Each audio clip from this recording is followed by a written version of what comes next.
ایک بزرگ فرماتے ہیں میں نے دعا مانگنے کا طریقہ اپنی بیوی سے سیکھا. فرمانے لگے میری بیوی نے نا مجھے کوئی کام بتایا, کچھ پیسوں کی ضرورت کے لیے کہا, تو میں نے اسے کہا کہ بھئی ابھی میرے پاس نہیں ہے, کچھ دنوں میں آتے ہیں تو میں دے دوں گا.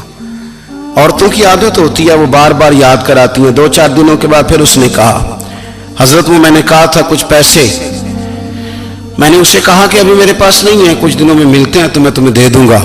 اس نے کچھ دنوں کے بعد پھر کہا حضور وہ میں نے کچھ پیسے کہے تھے. فرماتے میں نے ڈانٹ دیا, میں نے کہا کہ کیا تو روز مجھے شرمندہ کرتی ہے, کہا نا میرے پاس نہیں ہے, ہوں گے تو دے دوں گا, تو روز یاد کراتی ہے. فرماتے ہیں اس نے پہلے تو میری ڈانٹ کو سہا, پھر میرے سخت جملوں نے اس کی آنکھوں میں آنسو پیدا کر دیے, پھر اس نے اپنے آنچل میں اپنے اس دکھ کو سمیٹا, اور پھر اس نے ایک جملہ کہا تو میں رو پڑا, اور مجھے اپنے رب سے مانگنے کا طریقہ آ گیا. مجھے کہنے لگی حضرت جی آپ نے ڈانٹ دیا, میں نے سہ لیا, پر آپ ہی میرے شوہر ہیں, بتائیں نا آپ سے نہ کہوں تو میں کس سے جا کے کہوں. فرماتے ہیں میں رو پڑا, اور میں کھل کے رویا, اور میں تڑپ کے رویا, اور پھر میری سسکیاں بند گئیں. تو مجھے کہنے لگی آپ کو کیا ہوا؟ میں نے کہا مجھے بھی دعا مانگنی آ گئی ہے. جب میں اسے کہوں گا نا اللہ تو ہی میرا رب ہے, میں تجھ سے نہ کہوں تو میں کس سے جا کے کہوں, میں کیوں کسی بندے سے سوال کروں, میں کیوں کسی دنیا دار سے کہوں, میں تیرے بندوں کا نیک بندوں کا وسیلہ لے کے تیرے محبوب کی غلامی لے کے تیری بارگاہ میں آیا, تجھ سے نہ مانگوں تو کس سے مانگوں.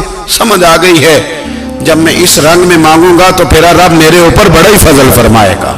معاذ ابن جبل رضی اللہ تعالیٰ عنہ کے پاس بیٹھا کرتے تھے. فرماتے ہیں ان سے جو پیار بڑھا تو پھر میرا مصلی سے بھی بڑھ گیا. تابعی ہیں, فرماتے ہیں صحابی رسول سے محبت ہوئی تو ذکر سے بھی ہو گئی, پھر درود شریف سے بھی ہو گئی. محبت ان سے بڑھی تو پھر اللہ نے مسجد کا پیار بھی بڑھا دیا.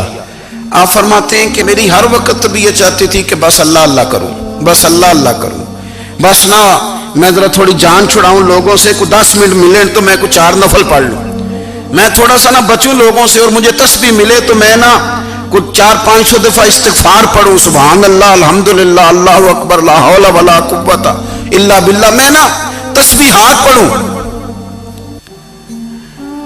فرماتے ہیں کہ بچے تھے گھر میں 6-7, غربت تھی, کام ملتا کوئی نہیں تھا, اور میں کام چور نہیں تھا, کام ڈھونڈتا تھا, پر اللہ کی قدرت کے کام نہیں ملتا تھا.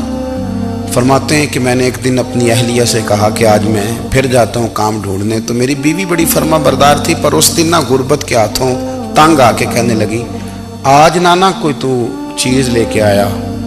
تو مجھ سے بچوں کی بھوک نہیں دیکھی جاتی, یہ سب روگاں دا روگ محمد جس دا نام غریبی, کنڈ بلا کے لنگ جاندے نہیں دوست یار قریبی.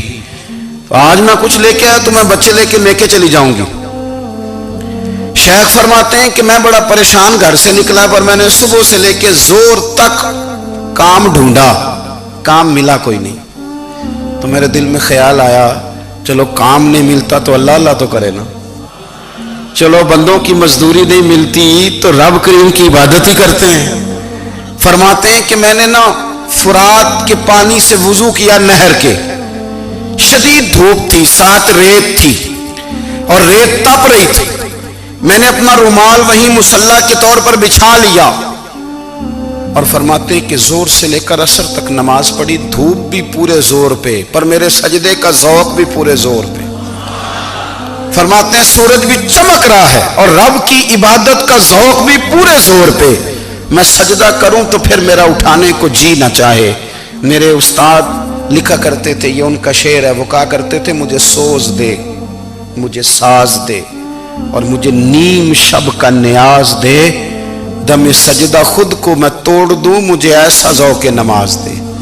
اور میں تیری بہار کا پھول ہوں, میں کھلا بھی ہوں تو تیرے لیے, مجھے میری شاخ سے توڑ لے, مجھے اپنی زلف کا ناز دے. بھائی فرماتے ہیں کہ عصر تک میں نے نفل پڑھے, دل ڈھلنے لگا, عصر کی نماز پڑھی اور میں وہاں سے چلا. اب میں جب نکلنے لگا تو دل میں خیال آیا کہ چھوٹی چھوٹی دیواریں ہیں گھر کی, بغیر کچھ لیے جاؤں گا تو بیوی دور سے دیکھے گی تو شور کرے گی کہ پھر خالی ہاتھ آ گیا ہے. کہتے میں نے اپنے اسی رومال میں جس پہ میں نے نماز پڑھی تھی نا, رومال میں